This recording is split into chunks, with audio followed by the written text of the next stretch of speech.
San Diego Comic-Con, Godzilla, monsters, Wonder Woman, Superman, Batman. We can win our news.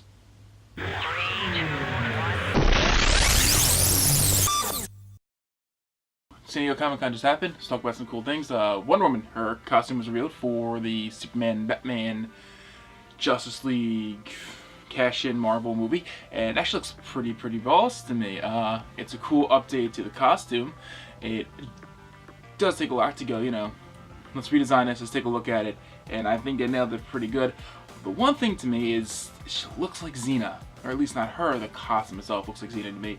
I enjoy it. I think it looks really cool. It's a great update, very natural looking costume, and it just reminds me of Xena. That's the only thing in my head that I can think of, is it reminds me of Xena. Alright, also talking about DC things, the Batman vs Superman teaser got showed, and everyone lost their minds, as I knew they would. It was a cool teaser. It's Batman at his Batlight. I assume it would be Batlight, Bat Spotlight, Bat insert name here thing. And then you got Superman up in the sky, red eyes glow, and they're having this epic stare down of all stare downs, and everyone is there. Yay! And probably the people who were making fun of Ben Affleck as Batman, or Batfleck as he is now pretty much predominantly known as. I obviously knew it was going to happen, and I mean, it's how this whole cycle goes. Actor gets put here, fans react with hatred here, actor does good. Oh, I liked him from the beginning, but you didn't. You've done this dance before. We know exactly how this whole thing goes. This movie's, I think so far it has too many superheroes in it. I think they're trying to push too many people out into the spotlight at once. If they do have a plan, I'm gonna trust DC Warner Brothers. I don't know how good idea that's gonna be.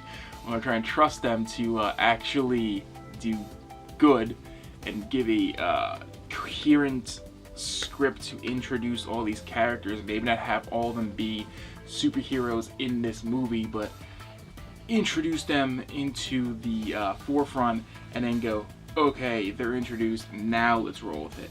I think and I hope that will be the way that this goes. Okay, and what's gotta be my favorite piece of news from San Diego Comic-Con, Godzilla 2, yes, is happening. It was reported almost right after the success of the first film, but it was, Legendary panels like, yeah, it's happening, we're getting 2 and 3, and they announced the monsters for the second movie, which are Rodan, Mothra, and the king himself, King Ghidorah. And the inside of me started crying. That 5-year-old Godzilla fan was weeping. This is what I want. But seeing as all these monsters are made the same film, I really do hope it's going to be a really good American remake of Ghidorah the Three-Headed Monster. But the way I'm looking at this is, the first movie I'm going to see is a setup movie. This movie was testing the audiences that they actually wanted a Godzilla film, and by droves, it seems that yes, we do want these Godzilla films, and that makes me insanely happy because I do want these films. But let's take a look at the first film. A lot of people criticize it for not having enough Godzilla in it. But let's take a look at this and say, okay, let's make this the origin story for Godzilla now. This movie sets up Godzilla, that we don't have him just all of a sudden there, and now we have the second movie with all these monsters, and we can actually have more time towards them, and then these monsters get set up in this film. Godzilla now is set up, nothing has to be done with him. He can come in, be the savior again, and do all this stuff. So that's how I'm looking at it, and I'm hoping that's how it's going to be, that movie 1, Godzilla, 2014 is setup movie, pretty much origin story. Here's Godzilla, here's some random monster for him to kill to show his power. Okay, now we can bring down King Ghidorah. If he's still, please let him be from outer space, because that'd be awesome. But I mean, you have giant monsters, you have Godzilla. There's no reason why aliens in this universe would be so far-fetched for people to understand. You can't really use that excuse when there's giant monsters walking around who feed off nuclear radiation or whatever it was. Knowing that it's going to be a while before we see that, because the director is currently directing Star Wars, it's going to be a long wait, most likely, for the next film. But hey, that means enough pre-production time to work on monsters, work on a script, that when he's done directing Star Wars, he can go and direct Godzilla. So Legendary was just on a roll with me right now. They also announced at San Diego Comic-Con that they're doing Skull Island, which is the island of King Kong. So essentially, here we go, another King Kong film.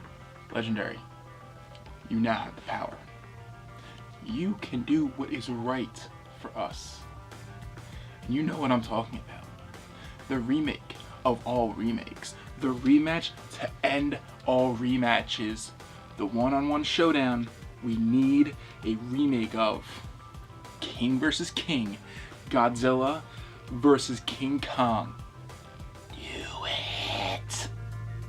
This part already has a release date. As soon as they announced that there was a release date for it, so November 4th, 2016, we'll be getting this movie. So the cool people over at Shout Factory have totally announced that they are releasing Kyoryu Sentai Zyuranger to the American audiences.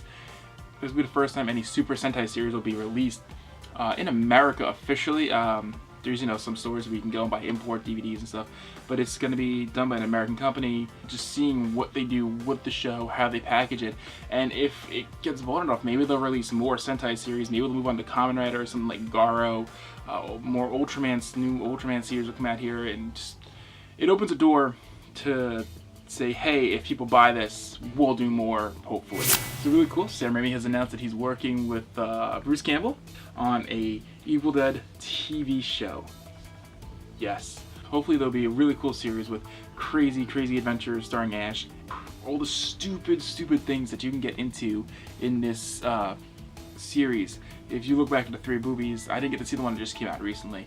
I still need to see that. But if you look back at the other movies, all the stupid things that happened, I really hope it keeps that same campy style. I want it to keep that same atmosphere as the first 3 films.